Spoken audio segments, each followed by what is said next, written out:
Hey everybody, my name is Marcus, and in this video I will show you how you can easily allow pop-ups in Chrome, or block pop-ups even. It's like up to you which one you actually want.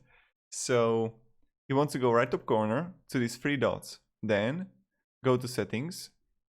Now when you're gonna be here, you want to click on privacy and security, and then click pop-ups and directs. Let's just find it. Security. No, it's not here.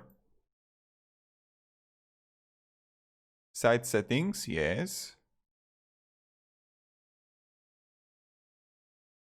And here, pop-ups and redirects, you're gonna see blocked or allowed. It is like really up to you which one you have.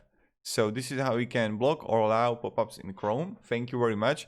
If you have any questions, guys, ask me down in the comments, and have a great day and goodbye.